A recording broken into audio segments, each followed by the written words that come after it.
Bom, temos abrindo o nosso workshop o seu palestrante Frederico Menezes. O tema da palestra dele é Ufologia e Espiritualidade, o despertar da consciência. Frederico Menezes é publicitário, nascido na cidade do Cabo de Santo Agostinho, tá? Exerce a função de diretor de marketing do grupo Cavalcante Empreendimentos, realiza palestra em todo o Brasil e mais intensamente no Nordeste do país. Dirige o Grupo Espírita da Paz no distrito de Ponte de Carvalhos, Cabo do Cabo. E a Fundação Espírita Lar do Amanhã, que mantém assistência a 60 crianças e atendimento e centenas de pessoas de favelas. Outros trabalhos de cunho social são realizados como visita à colônia de ancianos em Paulista e ao Hospital do Câncer em Recife. 3 novos livros serão lançados pela DPL de São Paulo. Inclusive está aqui com um standzinho, com alguns livros, com o livro, minha pedido aqui, vou. Ajuda-te. Tema interessante, né? Ajuda-te. Quanto é que custa? R$20. A contribuição de R$20. Obrigado. Então, por gentileza, quero dar boas-vindas ao nosso palestrante, abrindo esse trabalho de hoje.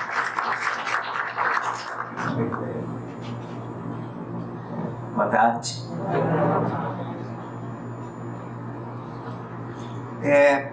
Como espírita, às vezes algumas pessoas acham um pouquinho estranho. Vou quebrar o protocolo, tá, amigo?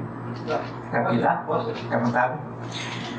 Como espírita, às vezes, algumas pessoas acham ainda estranho se falar sobre a questão de ufologia, a questão de objetos voadores não identificados. Mas eu acho que é importante a gente quebrar essas estruturas que ficam engessadas na mente.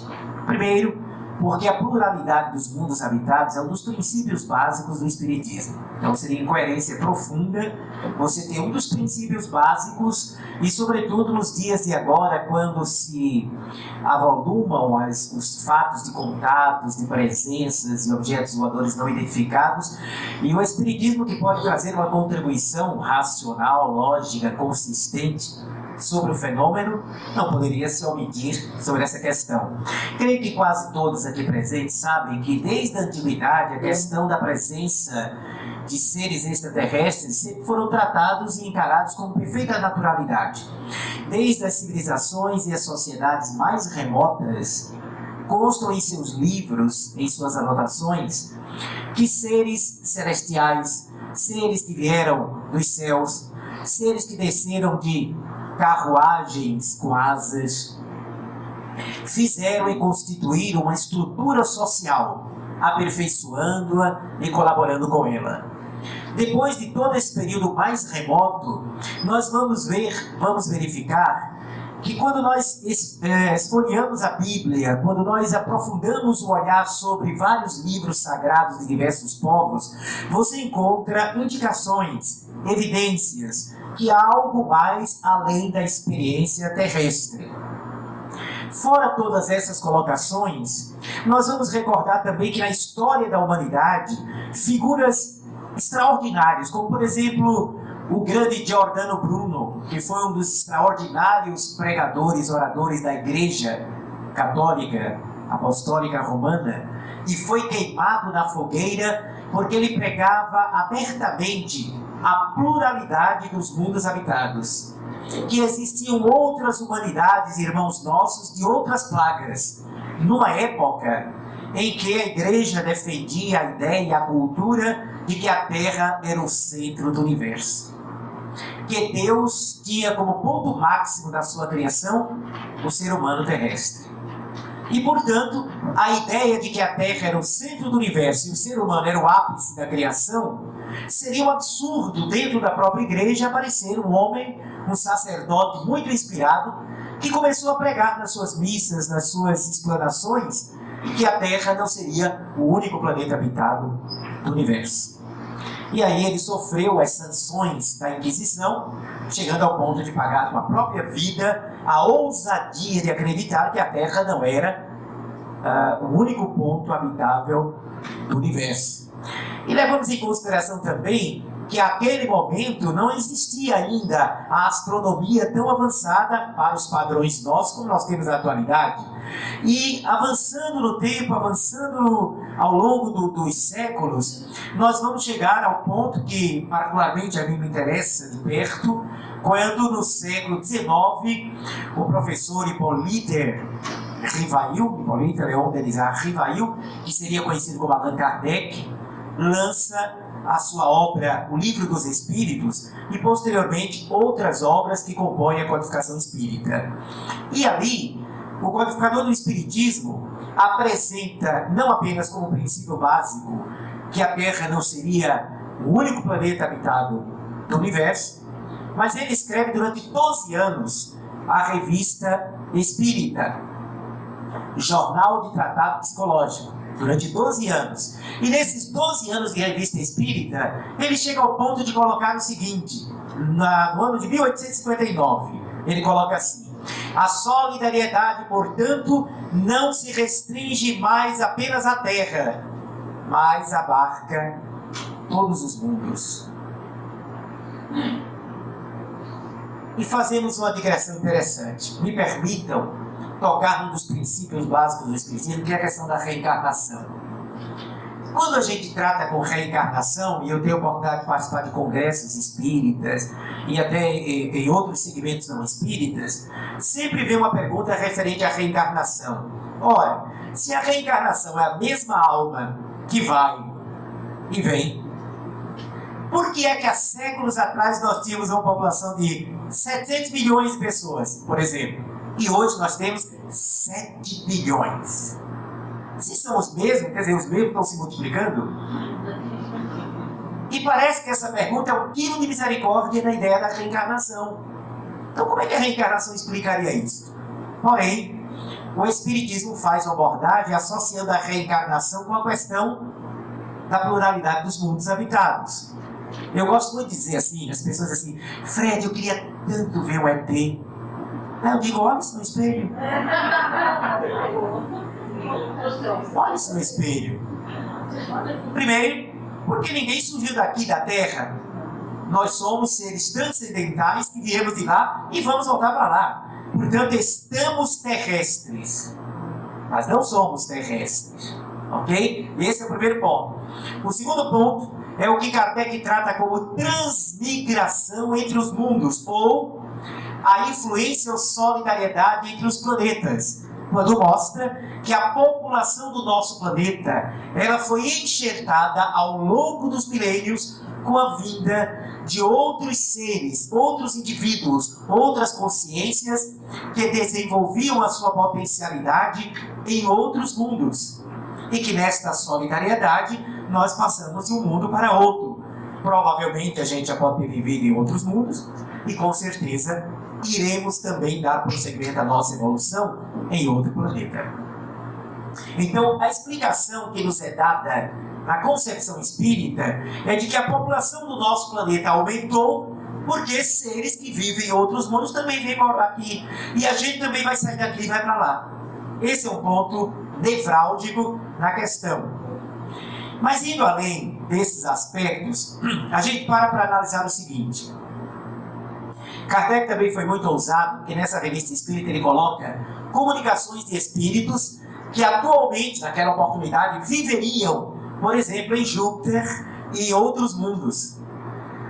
E eles explicam que a nossa vida aqui é diferente da conceituação de vida, de corpo, como é na Terra. O problema é que a gente criou a ideia de que a Terra é o centro do universo. A gente abrigou essa concepção. E o resultado é que todo o nosso conceito e visão é sempre a partir do padrão terrestre. É sempre acreditando que se não tiver o mundo, a atmosfera como a gente conhece, a constituição bioquímica como nós conhecemos, não poderia existir vida nesses outros mundos. O que é uma arrogância e uma presunção extraordinária. Veja só, a Terra está na periferia de um dos braços mais apagados da Via Láctea.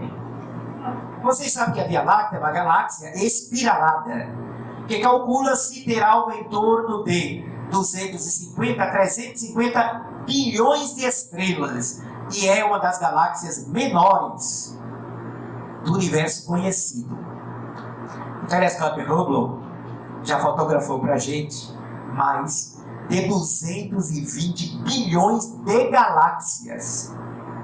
Não estou falando de 220 bilhões de estrelas. Eu estou falando de fotografia de 220 bilhões de galáxias atualmente fotografado e detectado pelos telescópios da Terra. Fora o que a gente não alcança. Nesta periferia de um dos braços mais apagados da Via Láctea, só se pode ver a olho nu mais ou menos 3.000 estrelas. Apenas isso. Se alguém duvida, pode contar hoje à noite. Como eu acho que ninguém vai contar, fica a informação. Pois bem, e para que serviria as outras estrelas da nossa própria galáxia? Qual seria a finalidade disso? Qual seria a razão de existir algo? Então, portanto, as estrelas não existem para embelezar a nossa visão. Até porque a maioria da gente não alcança. Não tem como. Então, concebendo que existe uma infinidade de estrelas, que em média, as estrelas têm algo em torno de 4 planetas, pelo menos em torno dessa estrela. E que, por sinal, os astrofísicos já descobriram que o sistema binário, ou seja, sistemas planetários de 2 estrelas, seriam mais comuns do que o sistema planetário com uma só estrela, como é o nosso caso. Não é? Nós fazemos parte de um sistema solar, uma só estrela, com seus 8 cortejos de planetas: Mercúrio, Vênus, Terra, Marte, Júpiter, Saturno, Urano e Netuno.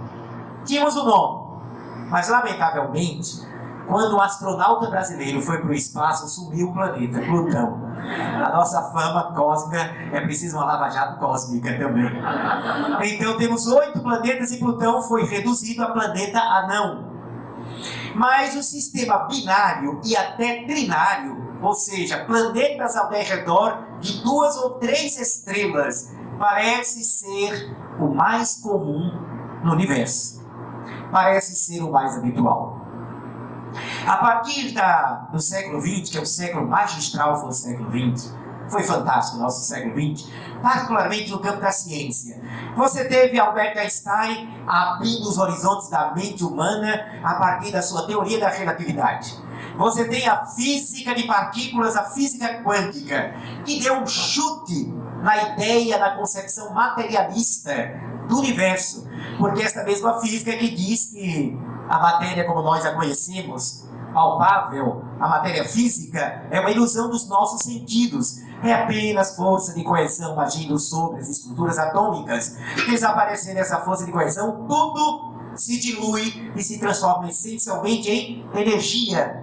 Foi essa física, no século XX, que aprofundando o seu olhar, a partir de David Bohm, através de vários grandes pesquisadores, detectou que o átomo tem o seu núcleo, entre o núcleo e os elétrons, um aparente vazio imenso.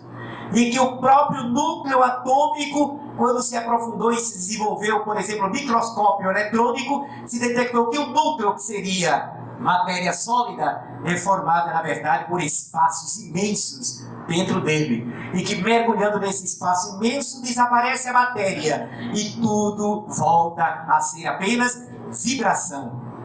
Tudo passa a ser apenas vibração. O século XX nos deu, portanto, uma mudança de paradigma profundo. E é a nossa astrofísica, é a nossa astronáutica, é a nossa astronomia mais avançada que vai além. E vai mostrando que a Terra é apenas um grão de areia que está perdido no espaço. Mas esse século XX nos trouxe também, por exemplo, o surgimento da psicanálise, a psicologia analítica, a figura de Freud, depois de Jung, e trouxe também a psicologia transpessoal, que é chamada a quarta força da psicologia. E a psicologia transpessoal lida com uma realidade mais complexa da criatura e uma realidade mais abrangente, que nós não podemos entender o ser humano apenas na sua estrutura física, fisiológica, mas que existe uma realidade mais complexa. A psicologia transpessoal abre os caminhos para estudar como nós somos seres integrais, carregando dentro de nós uma história reencarnacionista e possivelmente uma história que não está restrita apenas a essa nossa realidade aqui. Então, paradigmas vão sendo quebrados, conceitos se ampliam. Albert Einstein tinha acabado de dizer o seguinte, quando a mente se expande, não consegue voltar a ser mais o tamanho anterior. A mente se expandiu, não consegue voltar mais para antes, para o que era antes. Não tem como. A visão se abriu, como você vai ver as coisas da mesma maneira como via há tanto tempo atrás. E aí na década de 70, quando Stanislav Grof apresentou a psicologia transpessoal, depois de fazer suas pesquisas com ácido lisérgico, para estudar a consciência entrando no estado alterado de ser, analisando como a consciência vai além da matéria física. Depois, o sorriso, quando a pessoa ri com a alma, habitualmente, se essa pessoa tiver problema de diabetes, de descontrole na taxa glicêmica, a pessoa que ri com muito amor, com muita alma, ela vira uma espécie de chavezinha na estrutura do DNA, que faz com que se mova mais de 23 genes, que ele chama de genes positivos. Gene que produz uma realidade de saúde. Então ele disse, ele fez pesquisa, foi constatado, ele mais outros pesquisadores, Dr. Mukarami, japonês, que as pessoas que têm diabetes e que sorriem com a alma no seu dia a dia, controlam a taxa glicêmica. Faz a taxa glicêmica baixar. Agora, por favor, nem ele disse, nem eu estou dizendo que quem tem diabetes não tome remédio, só ria. Se fizer isso, vai ter problema, vai para o hospital. O que ele disse é que o estado emocional da criatura, olha o poder da alma do indivíduo que nós temos dentro de nós e a gente não sabe, é capaz de gerar mais saúde ou mais doença. Eu vou falar de umas coisas aqui que eu sei que nenhum de vocês tem, por isso que eu vou ficar à vontade de falar. Reumatismo, artritismo, artrose, artrite reumatoide, bursite, lúpus, tendinite, inflamação ovariana, policistos. Segundo pesquisas as mais avançadas, 65 a 70% das pessoas que têm essas enfermidades em geral são pessoas que cultivaram mágoa, ressentimento e frustração durante muitos anos. São as candidatas a esse tipo de problema. Claro que se alguém aqui tiver reumatismo ou artrose, não quer dizer que tem mágoa, não. Mas se tiver mágoa, é candidata a desenvolver isso se não reagir ao seu estado de espírito. Em Fortaleza, eu fui fazer umas palestras no seminário em Fortaleza, e quando eu voltei do seminário, fui convidado pelo casal que me hospedava a ir para a festa de 50 anos, bodas de ouro, de um casal conhecido nosso lá. Eu os conhecia de um bom tempo. Fazia muitos anos que eu não os via. Quando cheguei na casa, quem me recebeu foi o marido. Ele todo esbelto, os cabelos lindos, grisalhos, bonitos, todo tanquinho, organizado, charmosíssimo. Eu perguntei para minha esposa, se ela desce já. A casa dele era um duplex. E fiquei esperando, conversando com ele. Uns 15 minutos depois, lá vem a esposa dele descendo a escadaria. Ela toda inchada, as mãos quase em forma de garra, andava parecendo um pato, totalmente diferente dele. Eu disse, meu Deus, como ela está doente, fazia muitos anos que eu não a via. Fui até ela, dei um abraço e parabenizei. Parabéns, 50 anos de casada. Aí ela olhou para mim ali, fez um sorriso amarelo e disse, Fred, Mas eu não me esqueço que com 2 anos de casado ele me traiu com fulano. Ou seja, estava explicado porque ela estava toda inchada. 48 anos de mágoa e profundo ressentimento do companheiro. O sistema imunológico guarda relação direta com aquilo que a gente vibra, com a realidade do nosso mundo interior, do nosso mundo emocional. Quem cultiva compaixão, por exemplo, produz mais imunoglobulina A, que é um elemento de ponta na defesa do nosso corpo, inclusive contra a infecção respiratória. Estudos de Harvard também comprovam que quem cultiva solidariedade produz mais glóbulos vermelhos, mais hemácias. Dificilmente quem é solidário tem problema de anemia. Olha que coisa interessante. Então as emoções positivas são forças interiores que produzem mais saúde, que produzem uma oxigenação celular, que rejuvenescem as células e tem um efeito vibratório monumental sobre as nossas estruturas genéticas. Ao ponto, olha lá que coisa interessante, pessoas que nascem com predisposição a certas enfermidades, quando vai chegar o período que aquela doença vai se manifestar, parte no interior da célula um RNA mensageiro com a informação da enfermidade. E olha que os estudos mais avançados estão comprovando que se a pessoa leva um gênero de vida, de pensamentos altamente potencializados, construtivos, edificantes, na hora em que iria partir um RNA mensageiro com a informação da doença, parte um outro RNA positivo, anula a informação negativa e a pessoa pode não apresentar a enfermidade.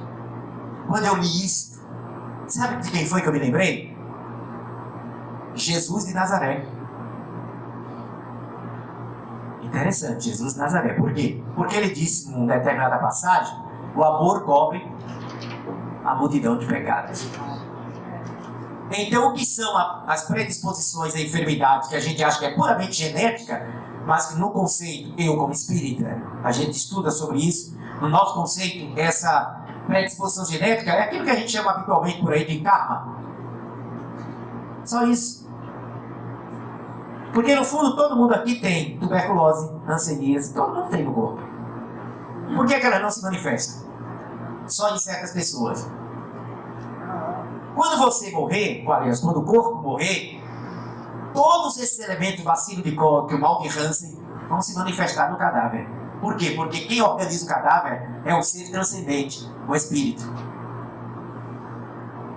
E o espírito que não deve, não vai permitir que se manifeste a hanseníase e outros elementos nocivos, porque não há o comprometimento daquela consciência com aquele tipo de situação.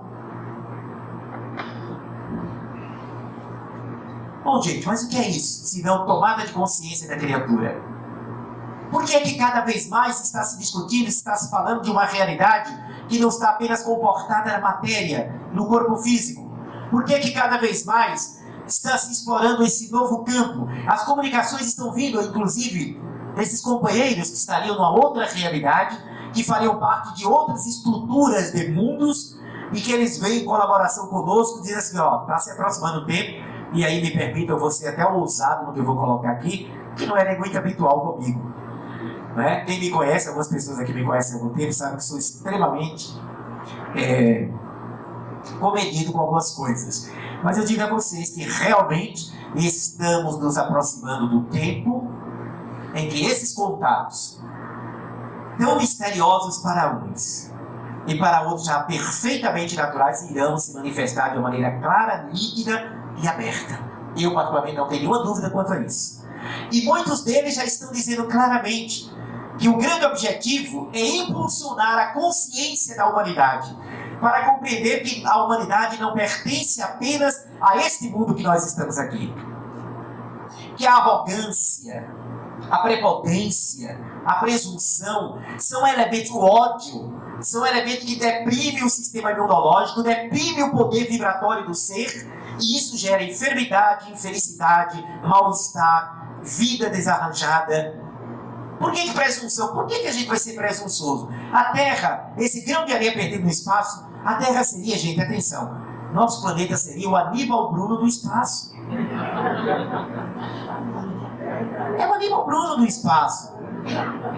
Quem mora aqui não pode sair a seu bel prazer, não. Está aqui preso. Tanto é que quando morre, a maioria fica aqui mesmo. Uns já chegaram ao regime semi-aberto. Né? Desencarna, pode dar uma saída, né? Pode participar em outras esferas, conhecer outras coisas. Né? E outros, quando terminam, concluem o seu karma, suas dificuldades, pode ser liberado desse Aníbal Bruno. Mas Allan Kardec também faz um estudo interessante sobre os mundos. E é nesse estudo que ele mostra o seguinte: tudo evolui no universo, do átomo ao arcanjo, que por sua vez já foi átomo. O estudo de Allan Kardec, que foi o educador, o pedagogo, ele faz assim didático para a gente que existiria uma base de 5 elementos sobre o que seriam os mundos. É só didático, viu, gente? Entre o primeiro mundo e o último, você tem coisa ao infinito. Kardec colocou apenas para a gente se entender. Ele disse que existiriam mundos primitivos, que seriam os mundos mais atrasados, mais densos, mais pesados, e a Terra já o foi. Quem não se lembra, por exemplo, do Homem das Cavernas? Nesse período, a Terra era um mundo primitivo, onde a vida humana se assemelhava à vida animal. Até mesmo com um perfil biológico semelhante. Os braços alongados, o corpo arqueado para a frente, a face patibular. As expressões sem o pensamento contínuo, como nós conhecemos, mais próximo da vida instintiva do que da vida intelectual. A Terra já foi assim. Temos aí uns resquícios, né?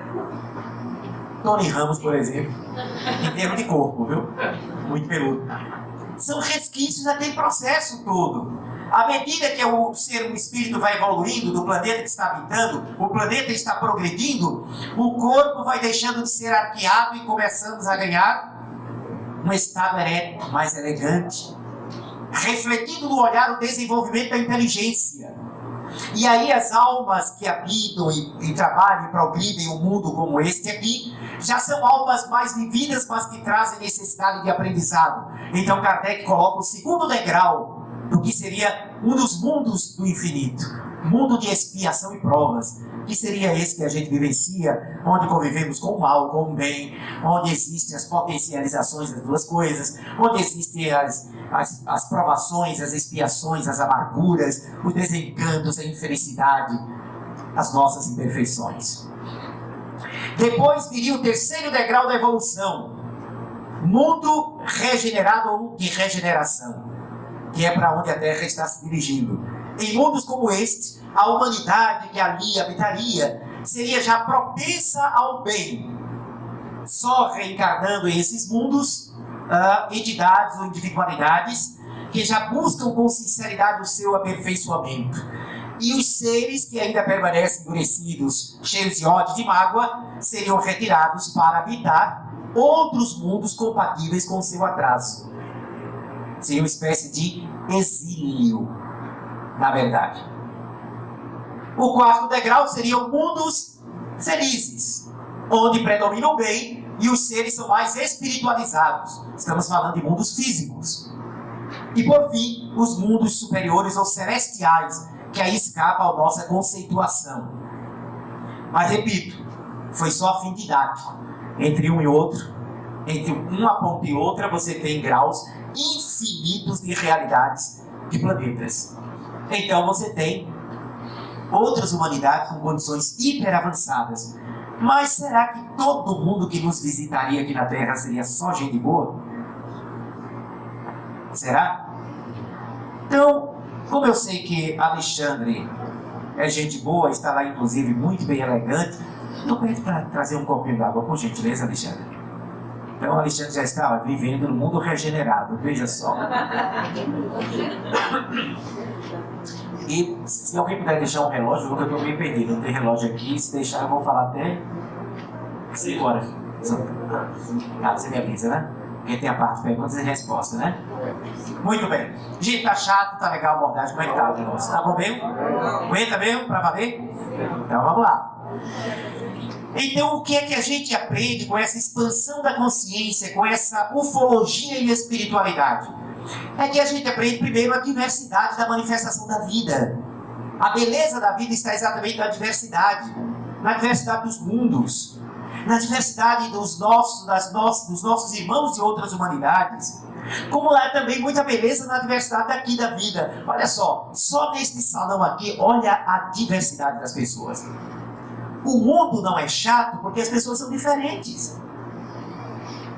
A gente reclama tanto porque a gente tem o hábito de reclamar, né? A gente adora reclamar. Se o sol aparece, meu Deus, que calor. Se cai a chuva, que tem que chover. Não é? A gente reclama, quem tem cabelo galego pinta de moreno. Quem tem de azul também, né? Quem tem olhos amendoados, cor de mel, aí bota uma lente de contato azul. Quem tem cabelo cacheado estica. Quem tem cabelo esticado está cheio. A gente está sempre reclamando, se queixando o tempo todo. Mas a beleza da vida está na diversidade. Já pensou se todo mundo fosse igual? Imagina, 7 bilhões de Alexandre. Quem é que ia aguentar na Terra? Não é? 7 bilhões de Fred, quem aguenta? Não é? Se todo mundo fosse assim, exatamente. A beleza está na diversidade. Tem gente que diz assim, eu queria encontrar uma pessoa, minha alma gêmea, né? Casar com uma pessoa assim, eu queria encontrar uma pessoa que pense como eu, que goste das coisas que eu gosto, que faça o que eu faço, ou seja, autocasamento. Quer casar com ele mesmo, né? E isso é tomar suco de chuchu todo dia, porque a riqueza da vida está na diferença das pessoas. E olha como a natureza, isso é expansão de consciência, viu, gente? Olha como a natureza fala inteligentemente. Observe os casais em geral. Eles têm características diferentes, exatamente para o equilíbrio. Quando o companheiro é virado assim, dinâmico, a esposa é serena. Quando a esposa é dinâmica, o cabra é de uma calma. 2Z é um desastre. 2Z é um desastre. 2 hiperativos, fogo total. Pode acontecer? Pode. Mas observe que, em geral, há o equilíbrio, porque isso é fundamental no enriquecimento da experiência dos seres. Recebemos visitas desses companheiros, eu, particularmente, não tenho qualquer dúvida sobre isso. A história comprova, os fatos investigados de maneira criteriosa e científica também comprovam, os contatos espirituais sérios também comprovam esta realidade. O nosso Chico Xavier teve contato com essa realidade de companheiros de outras terras. E isso foi narrado já por ele também. Né? Outros médicos que eu conheci seríssimos também tiveram contatos com amigos de outros núcleos que vêm participar conosco e instigar-nos ao progresso. E a gente não sabe com quem a gente cruza no meio do caminho. Ninguém sabe. Mas, gente, há uma realidade tão diferente e tão diversa à nossa volta que a gente precisa começar a valorizar esses sentidos diferentes que nós temos para perceber essa realidade, para perceber, ter essa outra ótica avançada, para compreender aquilo que nos cerca. Semelhante à medicina, que no futuro a medicina os médicos vão ser, na verdade, educadores. Podem ter certeza disso. Não sei se tem algum médico aqui, mas se tiver, pode ter certeza disso. Os médicos serão educadores. Por quê? Porque da mesma maneira como os médicos do futuro vão se antecipar às doenças, por tudo aquilo que eu comentei aqui, orientando como a pessoa viver emocional e mentalmente, para não adoecer, da mesma maneira e da mesma forma, as pesquisas ufológicas irão tratar de uma maneira consistente dessa diversidade imensa de condições espirituais, morais, que existe em todo o universo. E da mesma maneira como há uma passagem bíblica que diz assim: não acrediteis em todos os espíritos, porém verificai se vem de Deus. Acho que vocês todos conhecem essa passagem. É uma passagem muito instigante, porque fala de uma reflexão que a gente tem que fazer, né? Tem gente que acredita por qualquer coisa, entre aspas, sobrenatural, dá crédito. E aí quebra a cara. Porque o fato de ser invisível não quer dizer que é bom nem é sábio. Não é bom nem é sábio, nem sempre. Tivemos a oportunidade de conversar com a senhora que chegou lá na nossa instituição. Ela chegou assim, toda envergada. Ela estava um V deitado. Problema de coluna. E eu perguntei o que foi aquilo. Achei tão estranho. Eu disse, não, eu já tenho problema de coluna. Mas aí eu fui na casa de um médium. Paguei R$50 pela consulta. Eu disse, meu Deus, já vi a cena. E o guia do médium disse que eu ia ficar bom da coluna se eu subisse o morro da Casa Amarela com a pedra de 10 quilos na cabeça. E a pobrezinha, totalmente ignorante, sem discernimento, ignorante aí de desconhecimento, sem nenhum discernimento a respeito destas questões, fez o que foi dito pelo suposto espírito. E acabou mais ainda com a coluna da pobre. Então, para botar no lugar, foi uma trabalheira. Mas chegou uma grande lição.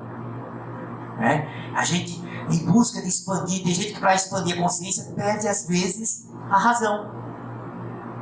Aí a gente quer tanto penetrar em mundos diferentes que a gente se esquece de fazer ponderações que são fundamentais para o nosso equilíbrio pessoal.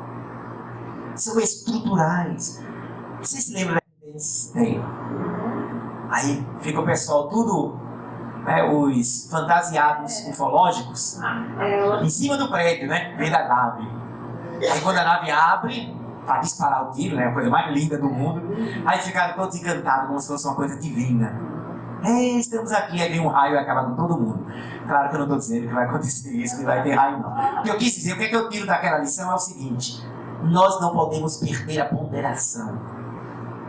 Creio que a grande maioria desses nossos amigos de outras terras são almas mais avançadas, carinhosas, com tecnologia avançada.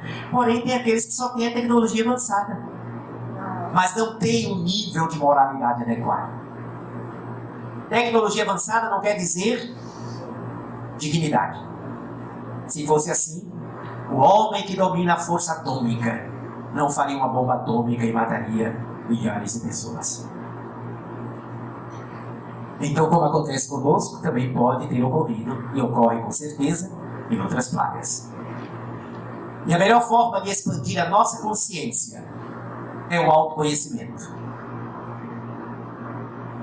Quem é você?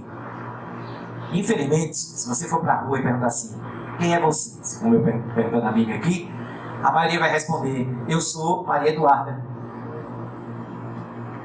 E você, eu não estou perguntando o seu nome. Estou perguntando quem é você. E ela vai dizer, eu sou estudante de engenharia, arquitetura, sei lá. Mas eu não estou perguntando a sua profissão. Perguntando quem é você. Porque a gente não sabe. Nós não sabemos quem nós somos ou o que nós somos. Eu falo a maioria das pessoas. Né? Tem aquelas exceções fantásticas. O autoconhecimento é fundamental, porque a gente não consegue se apoderar da realidade mais profunda do ser se a gente não fizer um mergulho interno, fazer uma reflexão profunda na gente, entendendo a manifestação da vida a partir daquilo que pulsa dentro da gente. Se nós queremos conhecer a vida que nos cerca, temos que tentar conhecer o mundo que nós somos. Olhamos para o infinito e queremos ver as imensas galáxias. Porque um dia esse homem olhou para trás e viu o mar e disse, eu quero desbravar esse oceano e quero descobrir o que é que tem depois. E ele descobriu novas terras. E ele, não satisfeito, esse mesmo homem olhou um dia para o ar e viu os pássaros e disse, eu quero voar como os pássaros. Bartolomeu de Gusmão, Albert Santos Dumont, os irmãos Wright, que nos deram a aviação. E este homem não se conteve, olhando para o espaço e para a lua, disse, eu quero ir para o espaço. E em 1969, depois da década de 50, quando os soviéticos começaram a colocar o satélite em torno da Terra, o homem chegou até a lua. E para onde nós vamos mais? Estamos saindo daqui da Terra. Estamos saindo daqui do planeta. mas ainda não estamos tendo a coragem de descobrir as fascinantes galáxias que estão dentro da gente. A gente já cataloga como se movimenta Sirius. Sabemos determinados cometas, quanto tempo eles passam por aqui. Já pousamos um satélite, uma sonda num cometa. Olha que coisa fantástica. Pousamos uma sonda num cometa. Já captamos o som de Saturno, Júpiter e Urano. Os mundos emitem uma musicalidade própria. Dizem que a Terra, a música da Terra é brega. Por enquanto. Mas vamos sair para fora, mas só vamos entender melhor isso que a gente está vendo fora quando a gente compreender melhor isso que está aqui dentro. São continentes luminosos que há dentro da gente. São realidades profundas, intensas e poderosas que há dentro da gente. Aquilo que nos fascina e que às vezes a gente fica deslumbrado quando vê alguém com poderes fantásticos e existem, não é nada. É aquilo que pertence a cada um de nós.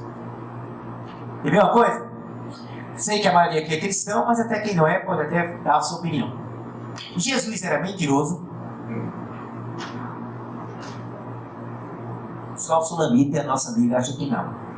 Não. Como eu me assustei, vou repetir a pergunta. Jesus é mentiroso? Não. Pelo nosso conceito, eu sou cristão também. Quanto mais elevado o espírito, mais verdadeiro ele é. Sim, qualquer religião, qualquer doutrina. Pois bem, Jesus para nós é o guia e modelo da humanidade, o espírito mais puro que a Terra conheceu, tudo bem. E olha, se esse homem não mente, ele disse o seguinte: tudo aquilo que eu fiz, vós podeis fazer, e muito mais ainda. Quer dizer que o nosso amigo ali pode curar um cego. Você pode fazer um paralítico andar. Nossa querida amiga pode curar um leproso. Eu posso andar sobre as águas. E Maria Eduarda pode multiplicar pães e peixes. Como você está sorrindo, porque vai pegar no pé dela também, então eu digo que você também pode fazer um surdo ouvir. Se ele não mente, e ele falou que a gente pode fazer, Jesus não estava falando nada de extraordinário, de uma coisa fora da natureza. Ele estava falando de uma realidade que há dentro da gente, porque não conhecemos esta realidade interna, porque não expandimos a nossa consciência, nos tratamos como mendigos da vida, quando nós somos herdeiros da plenitude na luz. Essa é a grande diferença. E a gente não faz. E ele também deu a resposta: se tiverdes fé do tamanho de um grão de mostarda, direis para esta montanha daí, sai daí, ela vai sair. É claro que ele não estava falando de montanha física, para que ninguém chegue em casa olhando para a parede, sai daí, a parede não vai sair e você ainda vai ser internado. Ele falava da montanha da dificuldade humana. Tudo aquilo que pedirdes orando e crendo, crer aí, é um elemento motivacional, gente. Jesus não pregava prego sem estopa, como diziam os nossos avós. Quando ele ia curar, ele fazia assim, vamos dizer que o nosso amigo aqui procurou ele, Eduardo Henrique. Aí Eduardo disse: Senhor, eu estou aqui cheio de mazela, Senhor. Estou com um tumor na próstata, estou com a coluna arrebentada, com 3 hérnias de disco, um dente inflamado, sinusite. Aí Jesus olharia para ele e ia fazer assim: tu crês que eu possa te curar? Então, se ele sentisse esse impacto, ele dizia: eu creio, Senhor. Jesus curava, quer dizer, impunha as mãos, depois o que é que ele dizia? Vai, tua fé te curou. Por quê? Porque Jesus sabia que é uma chave que você move para o lado positivo ou negativo. Se a alma não quer, ela não faz. Mas quando você se motiva e acredita, acreditar é mover o Deus interior que há dentro da gente, então as coisas acontecem. Isso é expansão de consciência. É nível de espiritualidade avançada. Olhem bem para mim agora, por favor. Atenção. Não tirem os olhos de mim. Aproveitem. Vocês estão olhando para um dos anjos mais fantásticos de Deus, que sou eu, em formação. Como vocês também o são. O que eu quero dizer, à medida que a gente avança, se espiritualiza, essa realidade divina, profunda, transcendente que há em cada um de nós, ela começa a brotar. Quando a nossa consciência se expande, nós vamos compreendendo que nós não somos a doença, somos a saúde. Nós não somos a morte, somos vida. Nós não somos sombra, somos luzes. Ele disse lá atrás: brilhe vossa luz. Tem luz na gente. Então por que eu continuo insistindo a me ver como algo sombrio? E quando eu estiver me olhando dessa forma, eu não expando a minha consciência, eu não compreendo aquilo que me cerca e eu não entendo a finalidade da vida e o processo de evolução. Por isso que a nossa evolução é tão lenta, porque a gente é prisioneiro da tridimensionalidade. Nós somos prisioneiros de uma maneira de olhar as coisas restrita e pequenina. Nós não conseguimos nos ver, como diz aquela frase ali, ó. Somos todos parte de uma grande família galáctica, vivendo uma experiência humana na Terra. Até os religiosos não conseguem se ver como espíritos, seres imortais, consciências plenas. Não. Mesmo os religiosos acham que são um bolo de carne que parece que tem uma alma. Parece. Por isso que a maioria dos religiosos morre de medo de morrer. Que é cheio de dúvida. Não é? À medida que a gente expande a consciência, a gente passa a ver que nós somos um espírito numa experiência temporária na matéria. Isso faz toda a diferença. Na nossa visão de vida, na nossa percepção de mundo, na nossa construção pessoal, em enfrentar nossos desafios, a lidar com os nossos problemas. Por que tem tanta gente com depressão? O que é a palavra depressão? O que é uma depressão geograficamente falando? No solo. Você vem andando e diz assim, ó, lá na frente é uma depressão. É o quê? Buraco. A queda, o buraco. Ou seja, depressão é uma implosão psíquica, gente. É uma pessoa que, ao invés de se expandir, vai lá para dentro afundado. E segundo os estudiosos, grande parte dos que sofrem de depressão sofrem por dois aspectos fundamentais. A ausência do sentido da vida, ou seja, as pessoas não sabem o que vivem, ok? E a perda da razão existencial em si. Não se acredita. E como não sabe o que é a vida, por que a minha vida é desse jeito? Depressão há pouco tempo atrás era coisa de pessoa de meia idade em diante. De 30 anos para cá, gente, criança de 8 anos de idade com depressão. Nós temos hoje a geração Rivotril. É incrível. Né? Adolescentes. Para depois perguntas? Ok, 5 minutos, né? Adolescentes tomando Rivotril também. Por quê? Porque a depressão é, ao invés de expandir a consciência, a pessoa implode. Vem para dentro. Quais os dos sintomas da depressão, se não é aquela dor no peito que faz a pessoa querer deitar? O que é isso? É a implosão psíquica. É você se automartelando. Que é ao contrário da expansão do ser, quando você se expande, você vive. Você gera leveza. Você tem alegria para viver. Você tem leveza na alma. E quanto mais você compreende que há um sentido para a sua vida, que seus problemas têm um sentido e têm solução, você muda perante eles. Você transforma tudo. Agora, quando eu não tenho essa expansão, o que é que eu faço? Ah, meu Deus, eu queria tanto que acontecesse uma mágica, meu problema acabasse. Eu tenho fé em Deus que vai acabar. Aí não faz nada para acabar. Fica esperando que aconteça um milagre. Não é? Então a gente não sai da zona de conforto. Zona de conforto impede a alma de progredir. O que é zona de conforto? É ficar o tempo todinho. Ah, faz 20 anos. Esse problema está há quanto tempo? Há 20 anos que eu sofro com isso. 20 anos, gente. Tem gente curtindo o karma. O karma negativo não foi feito para ser curtido. É feito para ser transformado, alterado, melhorado a experiência humana. Então, ao contrário do que se pensava, nossa vida tem sentido, e um sentido belo, e profundo, e imenso e rico. A nossa vida é cheia de possibilidades, possibilidades imensas. A gente pode reescrever cada página da nossa vida desde que a gente queira. Porque nós devemos ser os protagonistas da nossa experiência, mas a gente teima de ser figurante. O que é o figurante da novela e dos filmes? É aquela pessoa que passa para lá e para cá, ninguém nem sabe quem é. A gente deveria ser protagonista, o artista principal do nosso filme. Ah, mas eu não sou feliz porque eu amo um vizinho desse. Que vizinho? Você não é feliz porque você deixa que o vizinho lhe faça infeliz. Só isso. Mude a posição mental. Uma senhora, só para completar, para abrir para perguntas e respostas, uma senhora, eu estava na Bahia fazendo a palestra e uma senhora depois disse assim: Frederico, olha, o Espiritismo, ela veio pedir um autógrafo no livro e ela disse assim: o Espiritismo salvou meu casamento. Eu adoro essas informações, porque aí eu saio contando, né? Não digo santo, mas conto o fato. Eu disse: ah, foi? E como é que foi? Eu disse: olha, eu era católica, apostólica romana. E meu marido, ele tinha problema de alcoolismo, tem problema de alcoolismo, ela disse que ele tinha, e ele me batia frequentemente. Mas era pisas homéricas, e quando ele bebia, aí a senhora, não, mas eu só me lembrava da voz do padre, dizendo até que a morte separe. Ela ia morrer numa boa, de pisa.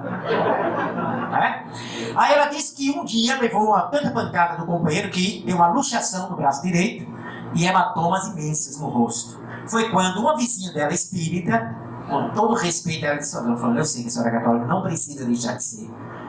Vamos conosco hoje à noite lá no centro. Ela não falava a ninguém para ouvir, mas aquela menina sabia que era pancada, né, do companheiro. Mas ela estava Fred, eu estava tão desesperada. Eu que detestava e morria de medo do espiritismo, aceitei e fui, porque eu estava desesperada.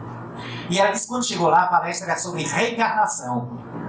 E ela disse que parecia que o palestrante sabia minha vida.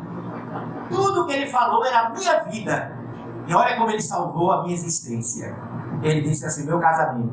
O palestrante teve uma hora que disse, coitado, eu pegou um palestrante muito ortodoxo, que disse assim: e se você tem um marido complicado, você o pegou do jeito acabado que você fez ele se acabar da outra vida. Se você não for até o final, vai ter que voltar com ele na próxima. Eu olhei para ela e disse: ah, eu que estava pensando em me separar, graças a Deus, eu não quero mais voltar com aquele homem de jeito nenhum. Ele disse: mas e aí, como é que está o casamento? Fiquei até com medo de perguntar. Ele disse: não, continua do mesmo jeito, ele continua me batendo. Mas agora, cada vez que ele bate em mim, eu penso assim: estou me livrando dessa peste e ele está aumentando o karma dele. E eu tive que dizer para ela: agora é que a senhora vai voltar com ele. Ela regalou os olhos. Como assim, Zé? Porque antes a senhora era vítima, agora a senhora é cúmplice. Porque ninguém nasce para dar uma pisa quase todo dia numa companheira. E também ninguém nasce para levar uma pisa todo dia. Isso é falta de autorrespeito, falta de amor a si própria. Deixei a bomba, peguei o avião e vim para Recife. Deixei ela pensando, não sei o resultado, mas que eu deixei ela pensando, deixei. Então, gente, a gente precisa aprender a expandir a mente e pensar fora da caixa, da zona de conforto. Muita gente não quer pensar nessa realidade porque tira a pessoa da zona de conforto. Muita gente não quer pensar na imortalidade da alma porque tira da zona de conforto. Não quer refletir sobre a necessidade da nossa evolução como ser porque tira da zona de conforto, tipo assim: eu posso controlar o imperfeito, porque todo mundo é imperfeito mesmo. Porque à medida que você começa a pensar no sentido da vida, a gente começa a ver que nós devemos cada dia ser melhor do que o dia anterior. E aí mexe a responsabilidade moral da criatura. Desenvolver essa expansão de consciência, a sensibilidade de solidariedade e de entendimento entre as pessoas. Muito obrigado, muita paz. E agora?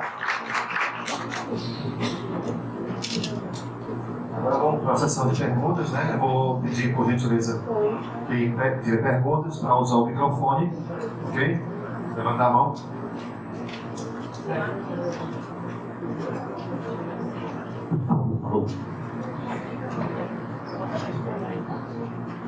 Fred, boa tarde. Olha, eu não sei se está dentro do tema, mas eu quero, se você puder responder, é sobre a experiência de quase morte Eu quero saber se isso é real e, se for real, qual é o objetivo. A experiência de quase morte é real e ela teve início, em termos de pesquisa, também na década de 70 do século passado, quando o Dr. Raymond Moody Jr.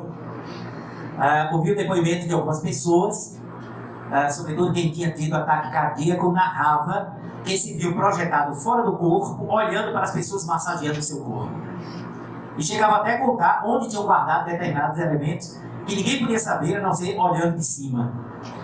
Esses fatos se multiplicaram e, além de Raymond Moody Jr., que lançou a obra Vida Além da Vida, que foi um best-seller na época, surgiu também a doutora Elizabeth Kubler-Ross, que criou a tanatologia, fez pesquisas nessa área, Dr. Carlos Ossis e inúmeros outros pesquisadores. A quase-morte é um fenômeno que eu acho, ao meu ver, é uma visão que a gente tem, faz parte de um pacote de abertura da consciência humana para além da matéria. Um pacote que inclui a mediunidade, um pacote que inclui os contatos com nossos irmãos de outras terras, um pacote que inclui a percepção extrasensorial, um pacote que inclui fenômenos de quase morte. Porque todos eles são de alguma maneira correlatos. É mais um campo de comprovação que ninguém morre.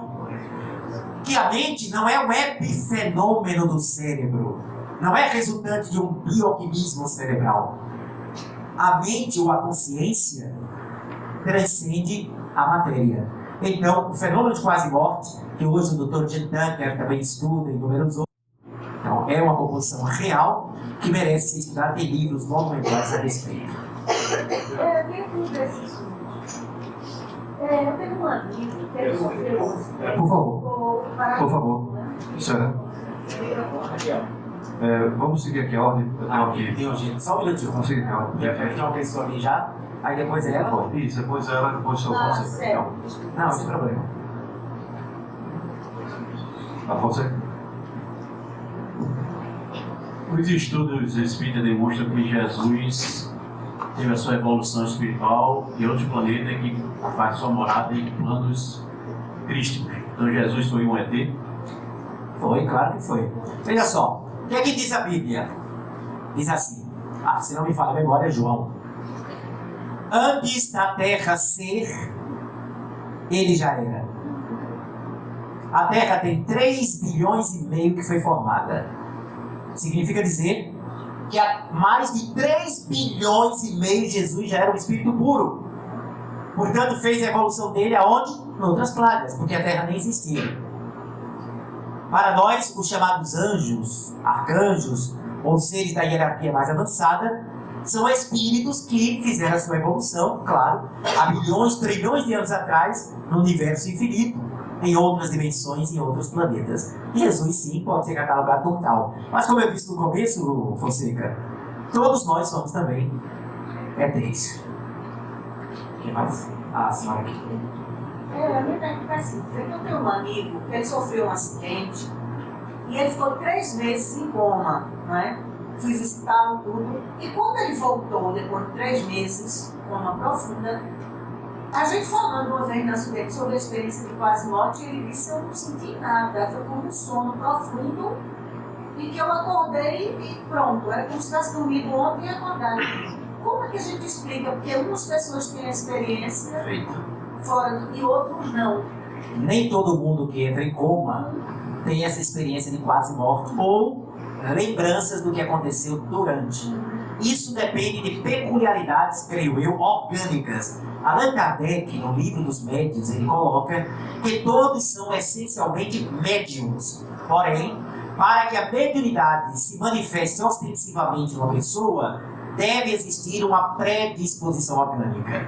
Creio eu que algumas pessoas apresentam essa predisposição para fenômenos dessa natureza. É uma conjectura, porque os próprios pesquisadores também fazem esse levantamento. Mas eu recomendo, como leitura, o livro do Dr. Alexander III. O primeiro nome dele agora está me faltando, mas eu sei que é Alexander III, que intitula-se o livro Uma Prova do Céu. Ele é um neurocientista, que era materialista, teve um problema de uma meningite raríssima, ficou em coma 7 dias.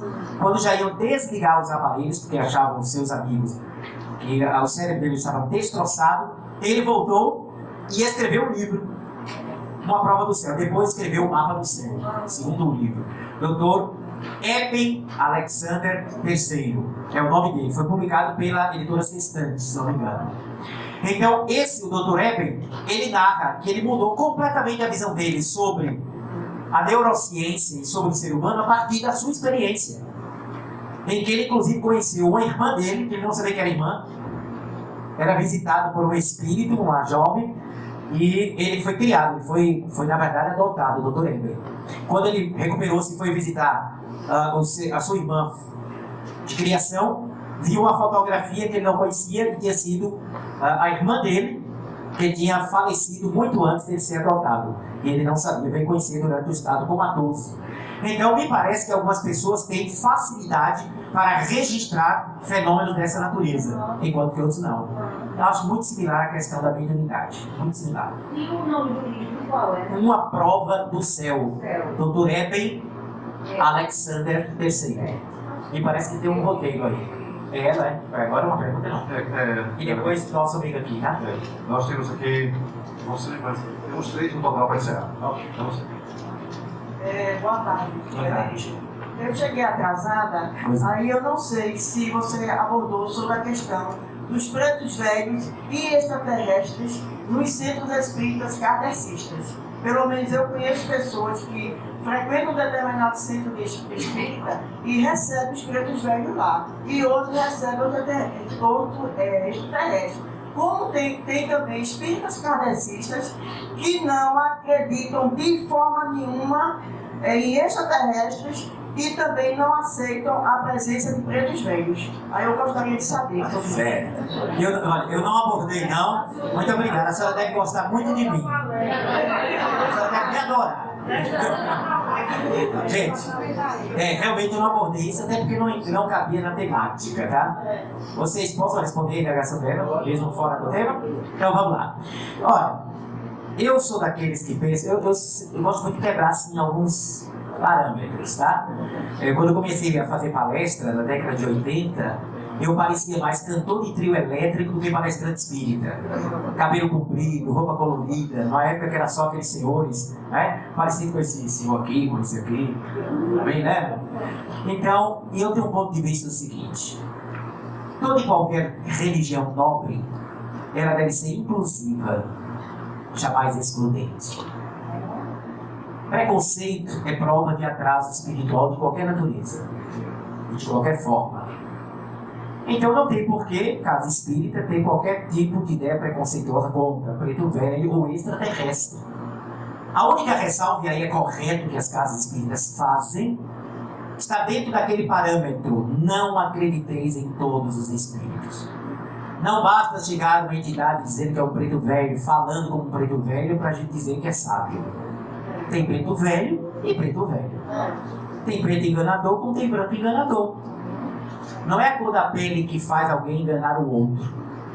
É a vibração espiritual e moral do ser. Tá? Agora, um espírito nobre tem muitas almas iluminadas que se apresentam na humildade do preto velho. Não apenas no campo da Umbanda ou nos cultos afro, mas nas casas espíritas.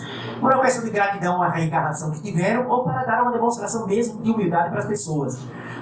E quando é um desses, não tem problema. O problema é quando aparece uns pedindo ou um cigarro, ou isso ou aquilo. Aí se deve orientá-los, porque pode ser um espírito ainda com cristalização mental, ainda com a mente presa à experiência física. E o dever é orientar para que ele se desvincule desse tipo de experiência. Quanto a extraterrestre, eu até compreendo a dificuldade das casas espíritas, porque ainda é um tema polêmico. No meio ufológico, eu tenho certeza, como os companheiros da ufologia podem atestar isso, tem problemas de aceitar isso ou aquilo. Eu já vi tanta confusão, me permite, Alexandre, que eu não sou da área, do meio, mas já vi tanta coisa assim. Uns acham que os reptilianos são legais. A maioria acha que não são. Outros acham que nós somos, como é o nome do outro? Os greys, são isso e são aquilo. Outros dizem que os pleiadianos são melhores do que os de Sírio. Então a confusão ainda reina. Então, como o Espiritismo é uma doutrina que trabalha muito a fé raciocinada e o bom senso, então realmente é preciso ter muito cuidado. Você tinha chegado depois que eu tinha feito a abordagem, que a gente precisa ter muito cuidado para tratar com seriedade um tema como esse, para que a gente não viaje muito na maionese. E aí a gente, ao invés de propagar e defender uma ideia tão nobre como esta, a gente possa contribuir para diminuí-la. Então, o cuidado que uma casa espírita deve ter quanto a comunicações de extraterrestres é justa, é correta e é de bom senso, o que não quer dizer que não possa acontecer e não deva ser avaliado o seu conteúdo. Tá bom?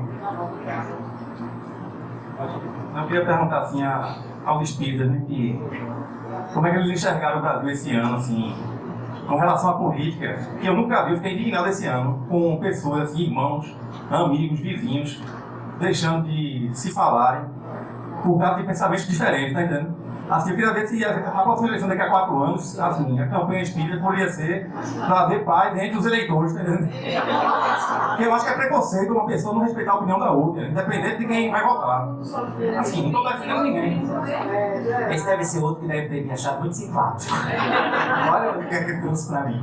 Não, gente, olha, tanto nessa eleição como em outras circunstâncias potencializadas, é o momento que você pode aferir quem é quem. Por isso, que é bem melhor você ter um ateu digno do que um religioso hipócrita. Então a gente prega tanto amor, tanto respeito, tanta caridade, mas na hora de eleição a gente não respeita o que pensa o outro. E mais, agredimos. E mais, não só agredimos quem pensa diferente, agredimos o outro candidato.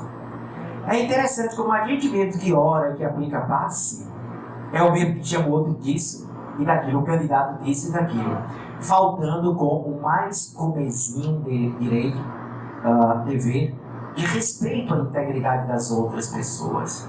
Então, passa por esse prisma.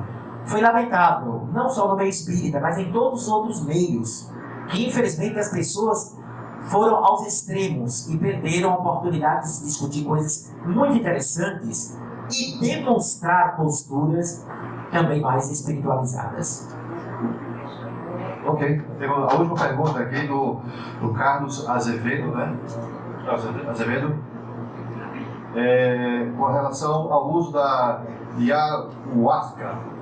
Ayahuasca.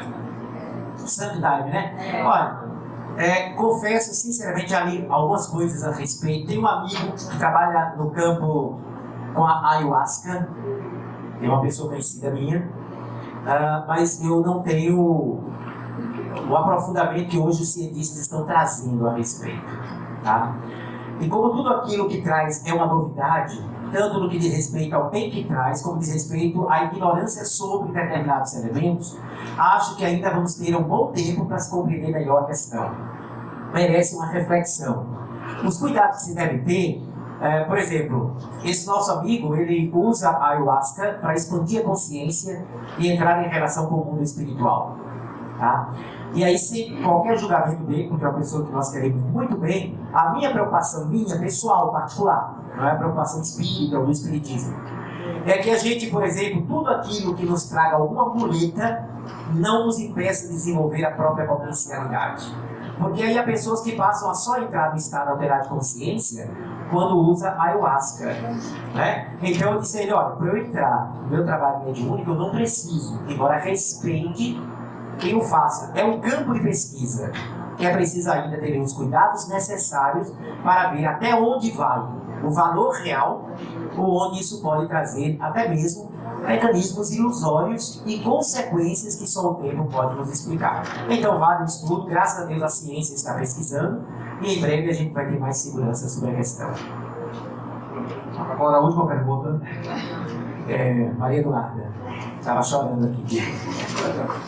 Uma pessoa que não procura melhor em si, tipo, não busca um comportamento melhor na sociedade, em coisa geral, seria um espírito, teria esse espírito envolvido, ou então assim, pior que outros?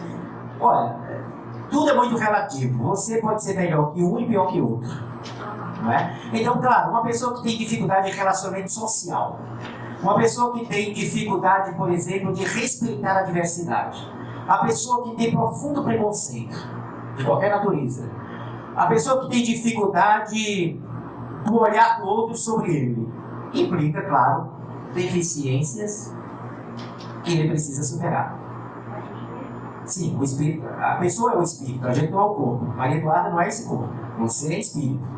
Tá? Veja a dificuldade, vou aproveitar o gancho, veja a dificuldade que a gente tem de se ver como espírito, né? Aí tem gente que diz assim, ontem à noite meu espírito saiu, foi para não sei aonde. Seu espírito não, você saiu. Porque você é um espírito. Você deixou o corpo de carne. Então o espírito tem imperfeições que se refletem na sua dificuldade de relacionamento. À medida que a pessoa amadurece e se espiritualiza, se relaciona melhor, é mais inclusivo e tem compaixão. Okay? Muito obrigado, gente. Me permite o Alexandre, já que ele fez a divulgação, esse livro aqui ajuda a gente no trabalho social. Ele está exposto aí fora, do Espírito Marta, minha mentora espiritual. É um livro, cada dia que você abre, é ótimo pro dia a dia. Levar no bolso, ou nessas bolsas de mulher que parece uma arca de Noé. Quando você abre, aí tem Quando a Lágrima Cair, que eu acho a mensagem mais linda desse livro, Quando a Lágrima Cair. A outra é Como Deus Te Ouve. Tem uma mensagem aqui que é calma, família, sofrer por antecipação. É mensagem para o dia a dia. Se alguém desejar, tem uma promoção especial. Com autógrafo, se quiser, é o mesmo preço. Obrigado, Fred. Parabéns. Uma salva de palmas aqui para o Fred. Vamos dar um rápido intervalo de 15 minutos e voltaremos em breve.